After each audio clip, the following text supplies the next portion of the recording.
What is the greatest game studio of all time? I think there's many different factors that go into that, but it's a question I've been asking myself as I look back on my experiences over the last really over 20 years now of playing games ever since I was 3 years old. I can barely form a single thought.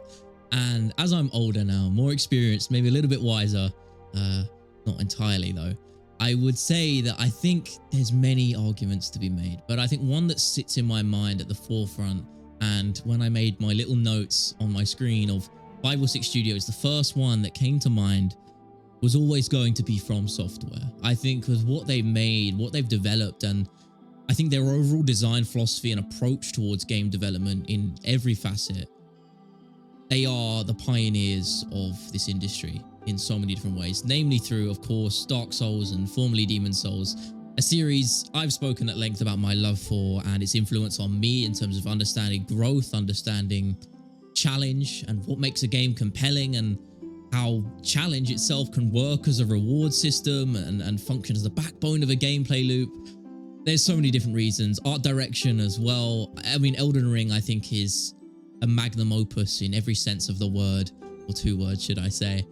It's a phenomenal achievement in every facet of game design across its art with, I think of that incredible imagery of the Erd Tree in the background of the lands between. It's incredible boss design. It's steeped historic lore that's built up in collaboration with the director Miyazaki and George R.R. Martin. I could go on, but that aside, I think if you look across all of From Software's projects, I can't really think of a game in their modern history which has ever really been received negatively. Dark Souls 2, you can make the argument. That's a game I have many bones to pick with and I've also spoken at length about. But there are many projects that FromSoft have released over the years, and none of them have ever really been perceived as critically poor or bad by any stretch. Usually it's great at a minimum. And I just think that speaks volumes to how strong the leadership is there under Miyazaki, and incredible games that they continue to put out, especially in a time where games are increasingly taking longer to develop, even with crunch and relentless overtime.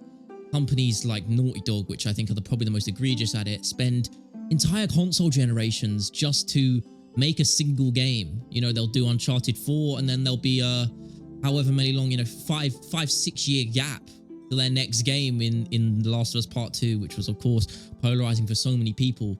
And for me, that isn't enough. And it's, it just isn't. It isn't good enough. And that doesn't mean the answer is something like crunch even more and more overtime hours. But if you look in comparison, going back on track to something like FromSoft, they're a studio which is run very efficiently in the sense that they reuse assets.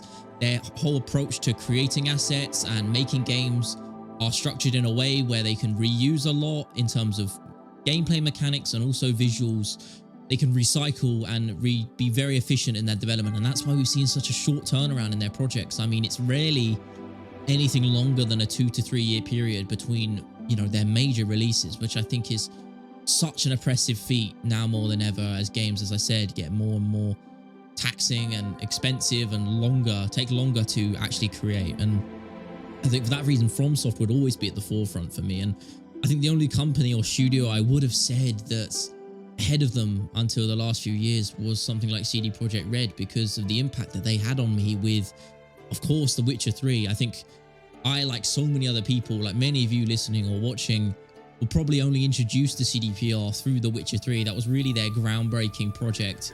Despite the fact that the Witcher series was already well established, most people hadn't experienced anything that CDPR had put out before, or anything they hadn't built anything to that scope either. So when Witcher 3 came out 11 years ago now, it blew everyone's minds, and myself included, and really redefined what story games could be. I think in terms of writing, it took gaming to a new level of sophistication that we hadn't really ever seen before. I think as a medium, it was still, even now, I think there's an element of this, but back then, especially before The Witcher 3, games were never really taken as seriously as a professional and sort of serious art form in the same way. And I think a big part of that shift towards in the other direction was, of course, The Witcher 3's approach to its serious tones, mature themes, and overall narrative. I think despite being set in a fantasy setting, it took itself very seriously and dealt with ideas like racism I know that's a sort of overblown buzzword nowadays, but I think the way it was told in The Witcher 3 was done perfectly well. And that's just a small sort of microscopic look into the grand scope of what makes Witcher 3 so successful. Of course, its characters, its gameplay to perhaps a lesser extent, its incredible expansions. And the only reason, as I said, that I think CD Projekt Red wouldn't be above something like FromSoft is because of the debacle and I think the loss of trust that the launch of Cyberpunk 2077 had on, of course, me and a lot of other people, because Witcher 3 gave that studio, gave CD Projekt Red so much goodwill and so much good press as a company that was consumer first, was focused on the players. And Cyberpunk's disastrous launch, which was obviously in favor of generating as much money as possible before people realized the problems with the game at launch, that really just took away a lot of people's trust and general good feelings and good sentiment towards this company, which had now grown to a massive scale. And I am happy with that, where that game is now. I think Cyberpunk at this current moment in time is a phenomenal achievement. I think it really excels just in the same way Witcher 3 does in terms of telling stories, focusing even more so on its characters than Witcher 3 ever did.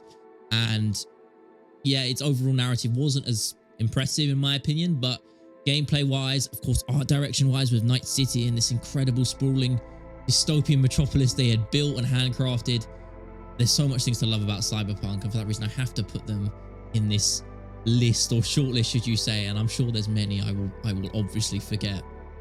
And I think other ones I put down were more so for points of topics of conversation, provide some level of debate, because I think there is nuance to a conversation like this when you're talking about incredible game studios, incredible projects that they've released, and overall standing of these studios, big and small. And I think a good example of that is something like Bethesda, which I've done a video on recently. I've done a video on multiple times. I've talked at length about my general discontentment with their direction and general sort of dislike towards Starfield especially. And I think the real crux of that is the fact that Bethesda seem to be refusing to adapt in an industry that is constantly changing and evolving and requires so much talent and willingness to adapt. Bethesda seem to be doing none of that and are obsessed with not only remastering and rehashing their old projects, most recently in Fallout 4 on Switch, but also not pushing the boundaries with their new ones. Starfield, as I've said many a times, is really a 2011 game wearing the skin of a contemporary modern title. And for that reason, it is terrible to play. It's an absolute chore to play. Loading screen after loading screen, animation after animation, jank after more jank, which goes from a point where it's endearing and fun like it used to be back in the day to genuinely just tiresome and frustrating to watch. And I couldn't stomach more than a couple of hours of it. And that's such a contrast to 10, 15 years ago, you know, when you look back at what Bethesda used to be, what they used to represent. They were a studio which, you know, produced so many incredible games, and they're the reason I put them down on this list, because I feel like they're worth discussing for this alone. That Skyrim and Oblivion before it and Morrowind before that are 3 games in a stretch which honestly redefined what RPGs could be and almost carved out their own genre, in the same way that From Software inadvertently created the Souls-like subgenre. I think many people would make the argument that what Bethesda have made over the years isn't really a form of RPG at all. It's their own thing. It's a Bethesda game. You know, it's kind of regarded as that. You know, the Bethesda game and the systems within them, you know, their NPCs, of course, and the hilarity that ensues there with Oblivion, the in-depth worlds and conversations and NPCs of Skyrim. You know, there's so many facets to that too. And maybe to a lesser extent, Fallout 3 and 4, Bethesda really carved out their own niche in the 2000s and 2010s and were responsible for so many great memories, you know, for me specifically, and I'm sure you watching as well if you've played their games. You know, I look at Skyrim, I've talked before, of course, getting launched into the fucking sky by a giant. I remember laughing my head off. You know, how old was I? Like 9. I was 9 playing Skyrim when that came out, and that was such a core memory for me that I remember it so vividly even now. Like I could tell you exactly where on the map it was, just outside of Whiterun. If you know, you know. I remember the armor I was wearing, and I think that's so poignant and acts as such a reminder that Bethesda really had something special, especially with Skyrim. I think that's, out of all of their releases, is probably the game that means the most to me. And it's such a shame to see where they are now. And that's, I can only hope that they, you know, it's really coming from a point of despair, but I hope that they change their tune. I hope with Elder Scrolls 6 we see a turnaround. We see a change from this sort of deep-rooted, deep-baked philosophy that Bethesda have been following for far too long. And I think many people would probably agree with me when I say that. So fingers crossed on them. And I think the other studios I could even think of, there are the obvious ones. A general consensus is something like Rockstar, because when you're talking about big releases and big projects and AAA and scope and scale and grandeur, there isn't really anyone who does it better than Rockstar. Of course, the pioneers of Grand Theft Auto 5 and soon to be finally 6, and of obviously Red Dead Redemption 2. And yeah, they're the obvious pick, but for good reason. There's a lot of things to pick apart and have problems with and critique with regards to Rockstar's design philosophy. You know, I think Nakey Jakey did an incredible video critiquing Red Dead 2 especially. But I think for all the things that a game like that does wrong, I think there's so much more that it does right. I mean, from a visual perspective, they are the leaders in visual fidelity. They truly are. I mean, Red Dead 2 still looks incredible. I mean, it's 8 years. No, 8 years on? Jesus Christ, I think it is 8 years on. It came out in 2018. Yeah, that is crazy to say. 8 years on, my God. And it still looks like it came out this year. You know, it's a phenomenal achievement in that regard.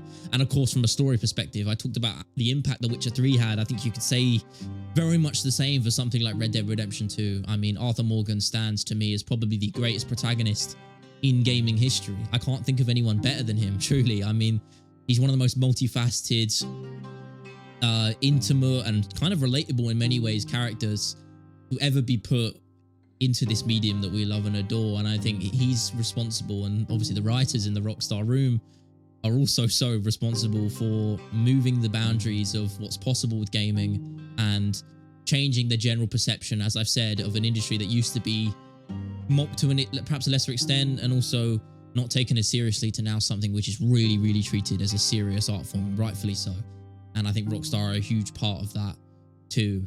And I think the last one I wanted to mention, and I'm sure there's plenty more, and I'd love you guys to you know, let me know of your favorites in the comments below, or the ones you don't like either. Maybe I'll do a video on that too. But again, when you're talking similar to something like Bethesda, one that's more polarizing is something like Bungie. And this is coming from a place of personal preference. I mean, this whole video is really, it's my opinion at the end of the day. But Bungie, of course, are responsible for a lot of memories for me and millions of other people, of course, with Halo back in the day, probably most infamously. As I said, I didn't get started on till Halo Reach. I was a late bloomer, if you will, to this series, to this franchise. But even back then, I could see how special it was. And after going back and retroactively playing the older games, especially Halo 3, doing co-op with my friend, I could see the magic that people probably experienced for the first time back in the mid-2000s, you know, perhaps who were a little bit older than me. You know, I understand that. And of course, with Destiny, that was kind of my Halo, I think, growing up into my teenage years. You know, I was 12 when Destiny came out and I was playing the beta before it. And I played Destiny on and off over the next 10, 11 years. And I've got so many incredible memories with that. Those who watch this channel regularly will know how much I've spoken at length of my love for that game, that IP, and the series as a whole, really, in terms of its lore. Maybe not its story, but its gunplay and general focus on community and collaboration. And I know Bungie have since fallen on hard times. Marathon has been polarizing as we run up to its launch. Hell, it might even be out by the time this video comes out. I'm not sure. But, you know, I can only hope that just like Bethesda, they can sort of turn it around, you know, and especially in a time now where studios are getting shut down, you know, so quickly and so often. I really hope Bungie doesn't suffer that fate. And the same goes for Bethesda, though I don't think that's going to happen. You never know. This industry is crazy, and perhaps that's a small part of the reason that we love it. You know, I hope for change in that regard. I hope we see those studios lift themselves up and the other ones do even better than they already are and continue to push the boundaries of what's possible in this industry that we love, adore. Thank you so much for watching me ramble about games. This one I went with even less notes than I ever have. If I could show you right now, I would. It really is just 6 names on a page, and I've just been spitballing since. And I hope I wasn't too inconcise, and I hope you can kind of take on board some of the things I had to say. I won't keep you any longer. Thank you so much for watching. Have a good morning, night, afternoon, evening. Subscribe if you want more, and I will see you very, very soon. Have a good one.